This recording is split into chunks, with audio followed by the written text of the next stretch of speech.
Hello and welcome to Future Procurement. My name is Robert Freeman and today I'm super excited to have on the direct Skype call from Switzerland Aleksandr Sidorec. And Aleksandr is entrepreneur and networker.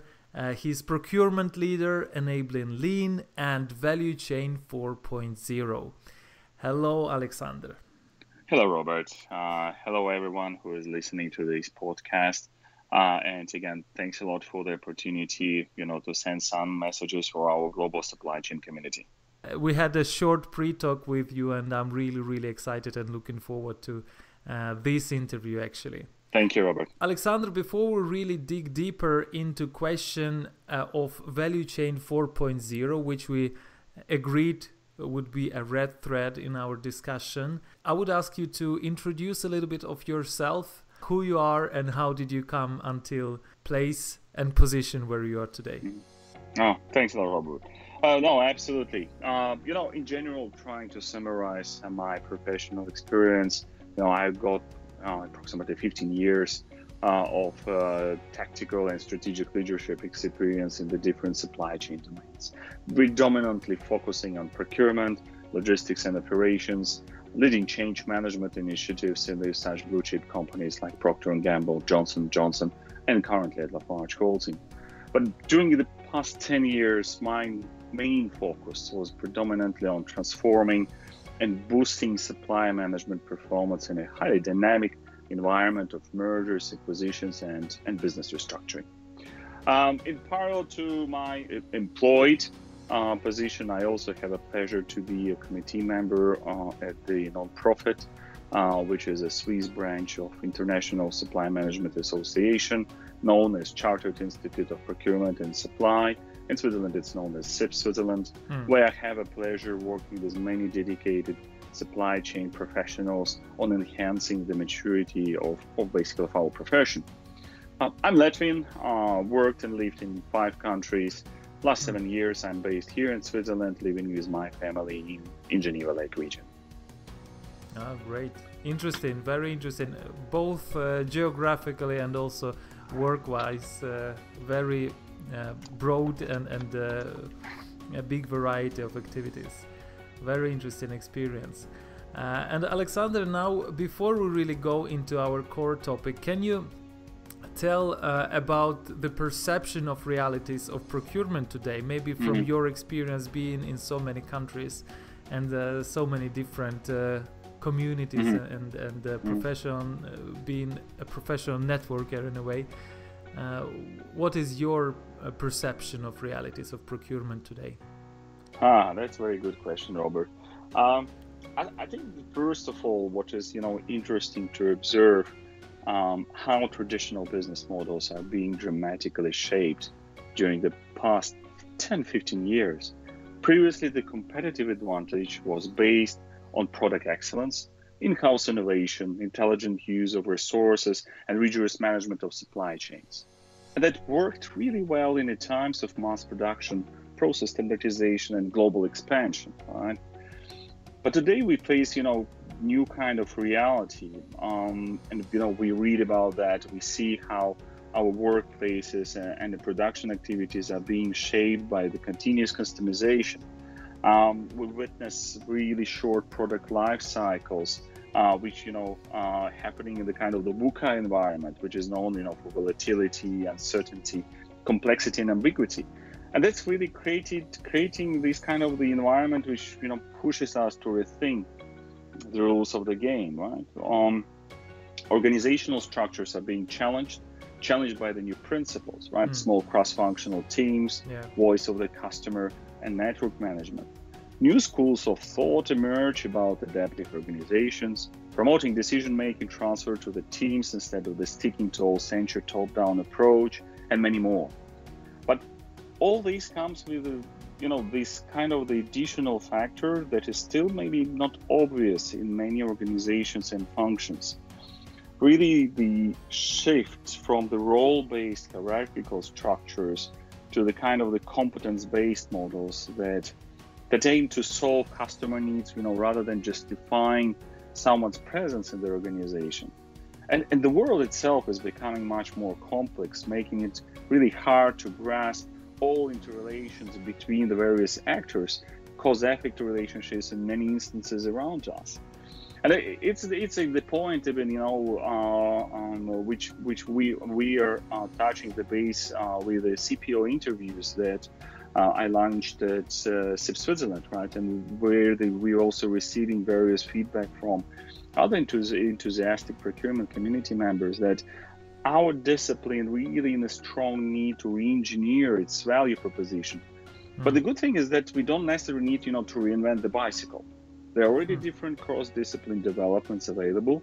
We just need to be smarter and more intelligent how we're utilizing them and integrating into our daily agendas. Well, that's kind of the perspective or the vision of the situation I have, which certainly triggers some follow-up thoughts on that.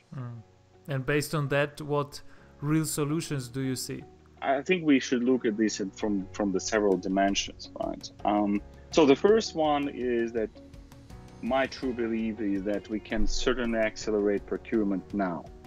And I was actually reflecting on this during my recent publication over LinkedIn, that we don't need to wait until the new tools like artificial intelligence, machine learning are fully developed and mature enough in order to become, fully integrated into our daily activities. We should be more quick in adapting, new mindsets, new frameworks like Agile, Lean, ecosystem management into our supply chain agendas. But this also requires different kind of skills compared to what we often get in procurement function, especially mindset change, from the pure cost management to ecosystem engineering. And procurement also has to learn how to work even with startup communities, because this is another kind of the ecosystem which already emerging for the last 3-4 years, which is completely different versus what we are used to have within our incumbent supply networks. And that's actually the reason that many of startups might form new streams of innovation that will create external capabilities much stronger that we could have in-house. And that's, how it paves the, kind of the way, for this value chain for zero management, as procurement function is quite optimally positioned to become a keystone of transformation, to achieving highest levels of integration of upstream and downstream flows. But it's still a journey to go, as we got some, enablers, but degree of implementation is quite different across many industries and across many companies. Interesting, and thank you for this perspective. Very, very interesting. And now slowly, actually, we move to the question of value chain 4.0. This is where we agreed to go a little bit deeper and to share with our listeners about your vision about value chain 4.0. So, to begin with, how do you define value chain 4.0, and what are the main features of value chain 4.0? Well, I think in general, in terms of the, I don't want to give very broad and academic descriptions for it, because we already got many sources available for the whole community, right? For me personally, right, I would say about achieving 3 core objectives. So the first one, I call it achieving real-time integration, right? This is where we can really leverage the sensor technologies and the smart devices. It's an uncompromised transparency, considering the access to big data and ability efficiently and effectively visualize that. And tremendous flexibility, driven by artificial intelligence, machine learning, and supply chain localization, as it will shift it closer to the consumption points thanks to the 3D printing technology and other elements. But in the, moving from the broad context more to the procurement relevance, and when it comes to the procurement, it's also radically changing the tools and skills needed. Efficient integration and management, value chains, upstream flows, is really building block of value chain 4.0 ecosystem. And the great news, it's not, science fiction anymore.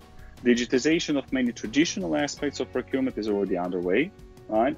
We have already companies who are using variety of the big data tools and techniques to, to get more closely connected with their suppliers, right? It's aiding the planning processes, it improves sourcing, it also helps actively manage the supplier risk and boost collaboration. As a consequence, we also for sure see the lower cost, right? And the faster delivery, through the supply chain as it becomes increasingly automated and integrated. But actually, it's interesting also on the, it's kind of the side comment on this as well. And also, I suspect as a consequence of it, that procurement of IT and associated technologies will be also on the rise, pointing potential direction, for many professionals. With value chain 4.0, of course, you have some good and bad examples of implementation of it.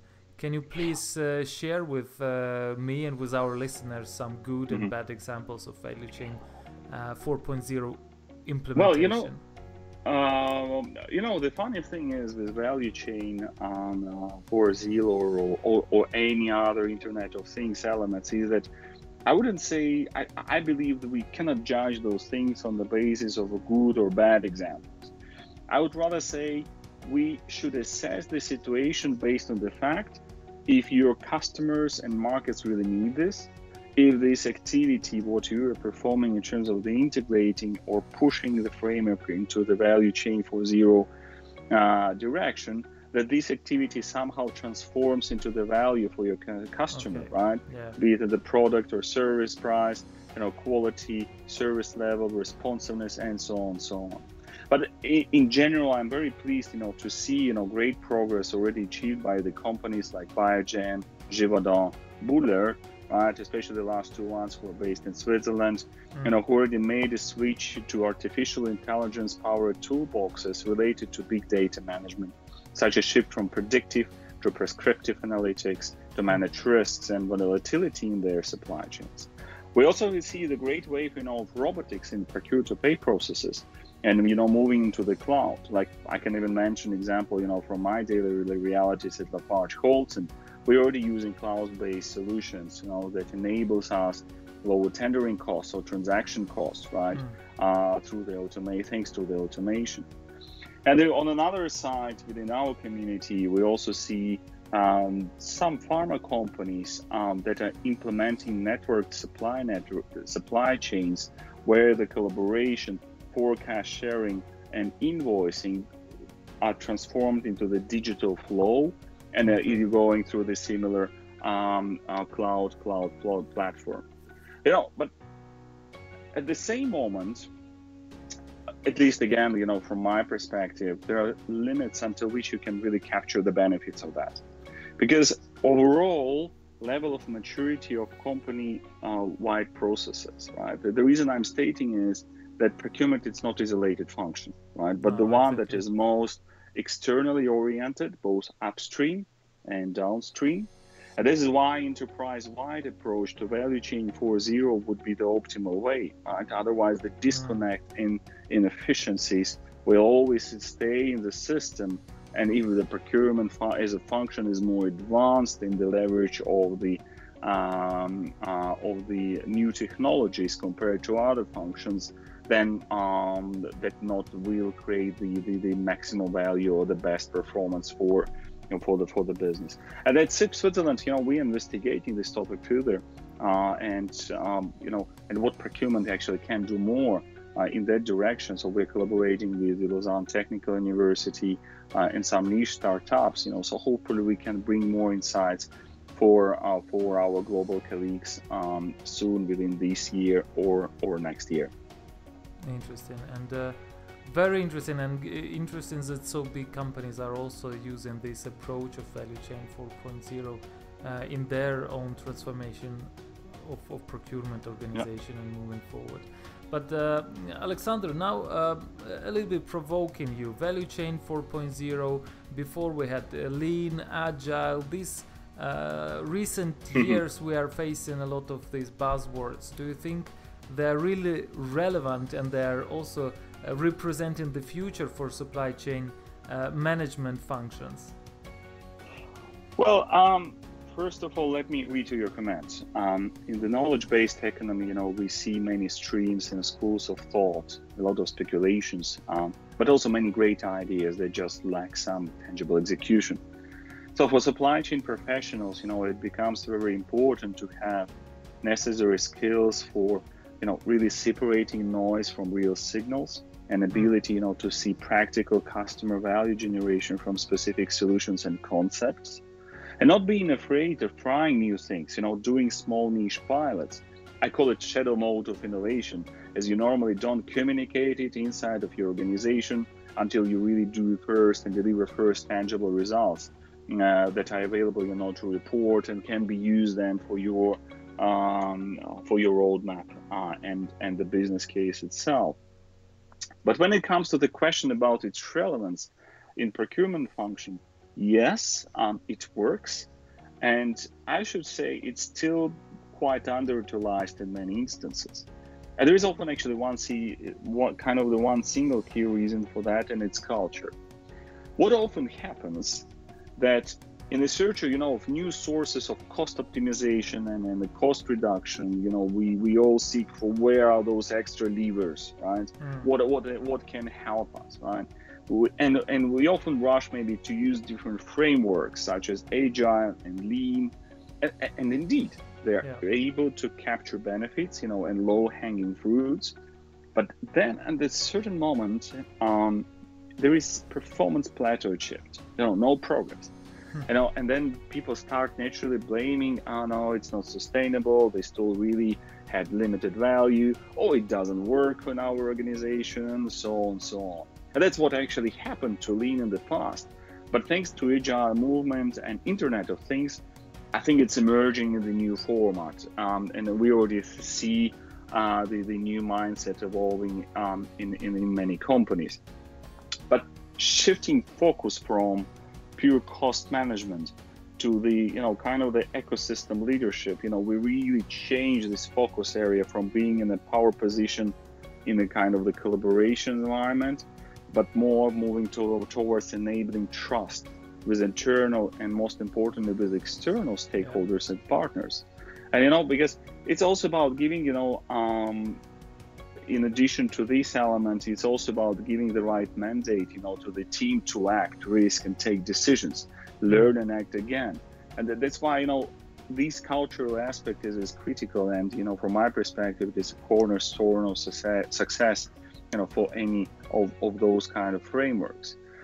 Without trust and right culture, even, your suppliers will not be interested to partner and go to such levels of transparency that are often required to make Agile and Lean really successful. I like also the way how you see procurement as a function. I mean, you see it far beyond only cost savings or risk management, but of course it's far more than this basic functions, and of course bringing value in a deeper meaning, in a broader meaning as well, is very important. But can you please share with us the way how these concepts that you are promoting so much, value chain 4.0, Agile, Lean you are mentioning, how to really make sure that these concepts are used by organizations, and what are the ways how you can integrate these concepts in organizations? And maybe you have some good examples to share.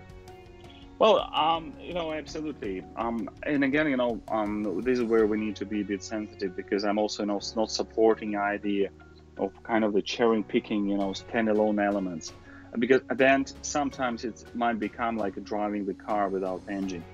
There are certainly great tools, that are available for procurement community, and you don't really necessarily need, to get even special certifications on that, right? What is sometimes might be important is to get the right coach who will help you, really to design and create your own journey. For example, right, which is actually used by some companies and quite successfully ignored by other ones. I mean, used companies like Johnson & Johnson, Procter & Gamble, Caterpillar. Okay. It's basically from Lean. We can think of this example of value stream mapping toolbox, right, where a procurement professional analyzes all critical aspects of the value chain, focusing on our upstream activities, right, and then going down up to the feedstock supply. It requires transparent collaboration with your tier 1, tier 2, and so on suppliers, so you can conduct assessment of various performance aspects, right, be it order cycle time, lead time, inventory, and so on.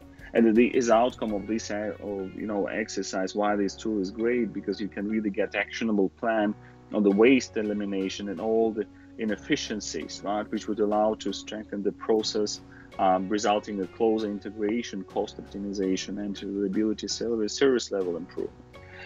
And I would say, it's one of the simplest techniques, but still quite powerful, and unfortunately still quite widely underutilized.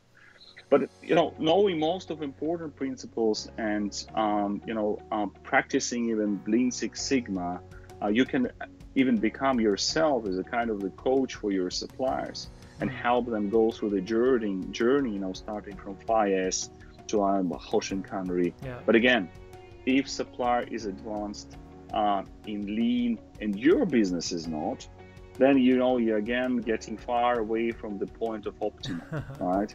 And this is the ideas which we've been sharing within the community already for the last few years, and I'm considering really already started basically on designing a small playbook which I'm planning to publish somewhere end of 2018 and share some insights with global procurement community. What are the different tools and methodologies can be utilized, especially working on ecosystem management and driving efficiencies across the whole upstream and downstream flows within the value chain. Agile is also available for procurement. I like the Agile from one side because of its technical simplicity, but it also a lot of complexity behind that. But one of the practical examples is when you take the business model canvas and convert it into Agile procurement canvas. And it enables you to work in the cross-functional team from the customer side, with a cross-functional team from the supplier side on the innovation projects or solving particular complex problems. And I'm already working to adapt it with my team, for our own objectives. And we already have, by the way, quite a number of interesting success stories across Switzerland in finance and insurance sector. And it's a pleasure to work with Mirko Kleiner, actually the founder of the Lean Agile Procurement Canvas, supporting also him on expanding the toolkit for our procurement community. Then there are additional elements which we can better utilize and which are a bit more advanced, even from statistical perspective, because Six Sigma, it got very strong mathematical and statistical toolbox. Exactly. So even in my daily work, I'm using quite a lot of regression analysis and Monte Carlo method, because it helps to simulate various cost development risks, which what actually helps me think of various probability scenarios, especially during procurement budgeting processes, when you're building your cost development scenarios and you assign probabilities, right, which is the scenario most likely. And that's also the area where I'm considering to make a short blog publication also to share with our procurement colleagues, and hopefully it will be also the additional value for them. Huh? Yes, very interesting, and I'm honestly curious very much by myself to know a little bit more, so I'm very much looking forward to these materials being published, and especially with this I'm curious to know how to practically use this concept in real life, especially for kind of smaller organizations. I mean, for bigger companies, of course, you can hire consultants and you can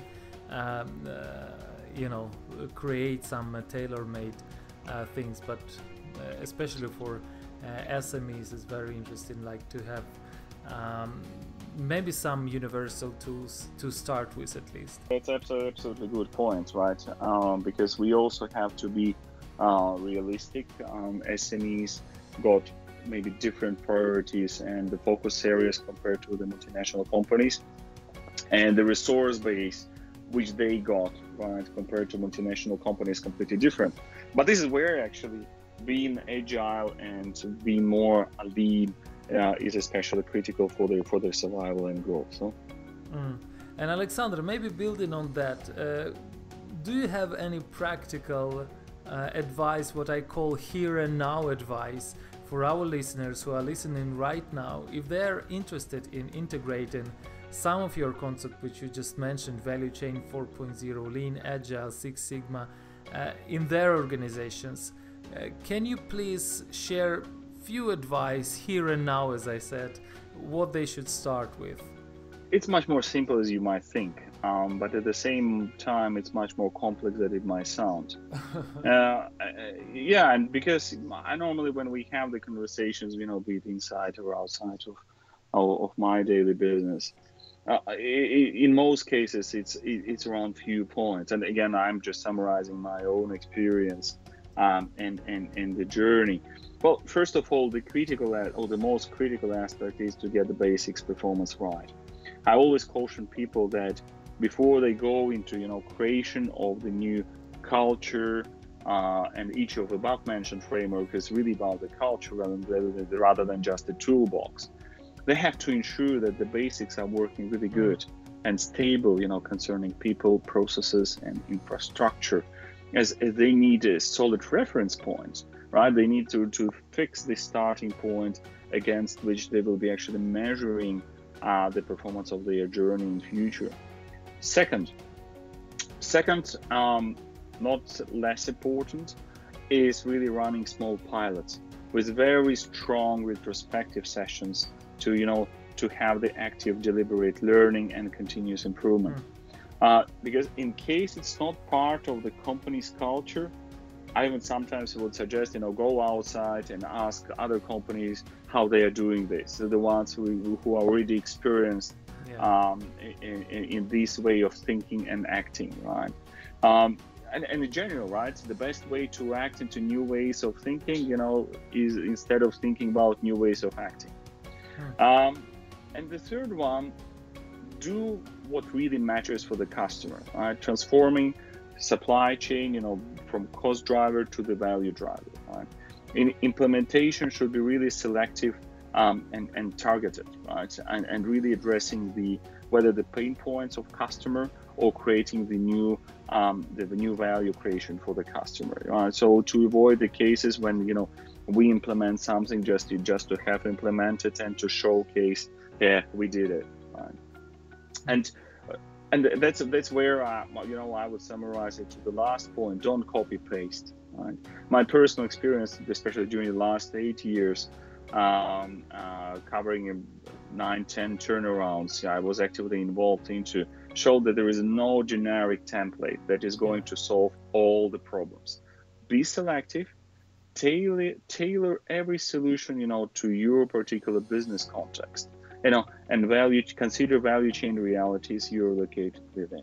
So that would be basically the key elements, right? And then whatever element is chosen, be it frameworks, like lean, agile, or it's more going into the implementation of artificial intelligence or machine learning or robotics and procure-to-pay processes, then it really will work. Otherwise, there is risk that as an outcome of the exercise, people might get something different what they would have originally expected.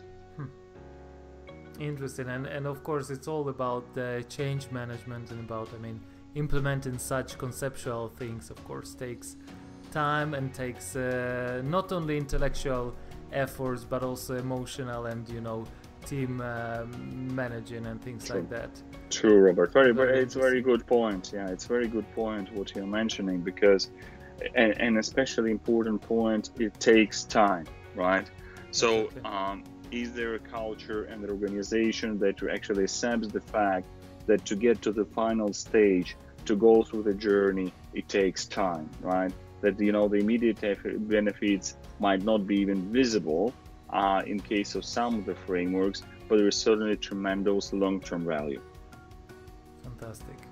Very, very inspiring, and I hope really that many listeners after this interview will, as we say, here and now, you can start with this and really start making change in your organizations, in your companies. Aleksandr, time is flying, and now we need to slowly wrap up. And Sure. I would propose to end this conversation before we will ask you about some of the details. How can people contact you and everything? If you can share your what I call big idea for future procurement, and what should we expect, and how should it happen? Well, it's interesting because I'm not the skeptic as some of my procurement colleagues. I believe that procurement and supply management discipline owns its future, and got all the chances to become a true champion, of the value creation in the continuously changing environment. As procurement leader, I want to move closer to the customer by converting the category management, centric model to the true business partnership model, really becoming embedded into the client functions and sharing actually with them the same objectives.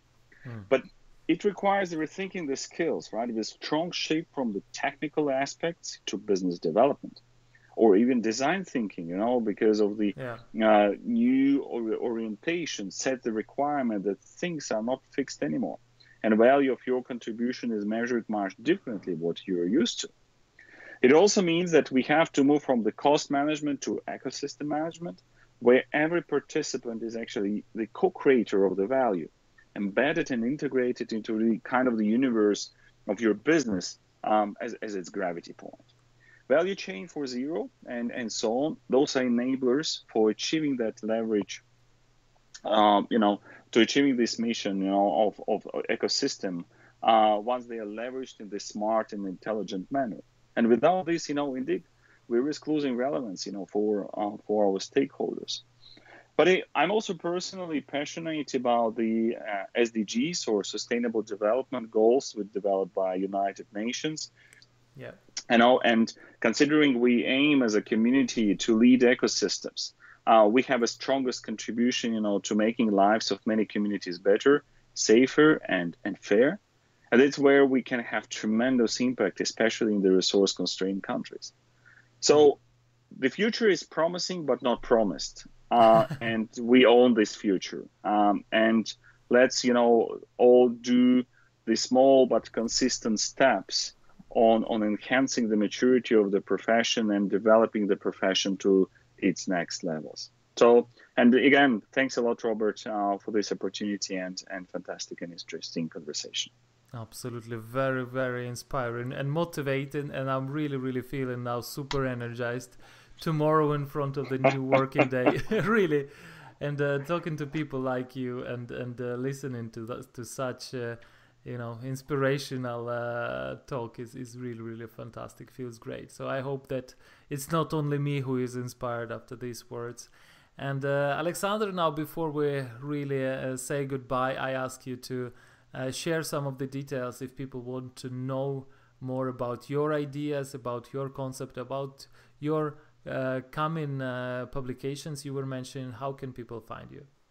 Well, yes, Robert. The best would be they can find me over LinkedIn. I'm just using my surname because I don't think there are too many people with such surname. And absolutely, I'm always, I'm very open networker, and I'm happy to have exchange of the ideas and practical insights with enthusiastic professionals. Yeah, so feel free to reach me via LinkedIn. I'm always available and happy to have conversations about this fascinating and at the same time challenging topic of supply management.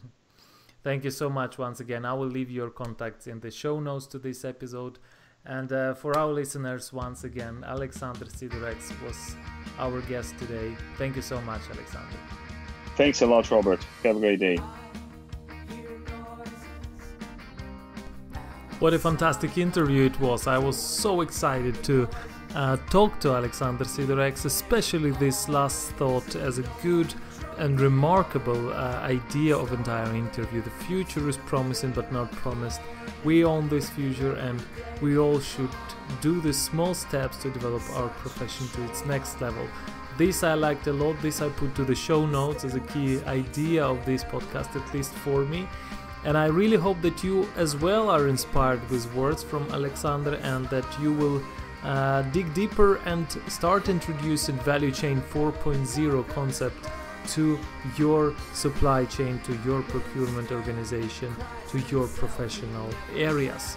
As always, we like to hear your opinions. Please write to me in LinkedIn, in emails as well. I receive lots of questions from you, so thank you for those who write in, and those who don't write yet, please don't hesitate. I'm happy to receive your messages. Thank you for being with us. My name is Robert Freeman, and this was Future Procurement Podcast. Talk to you soon.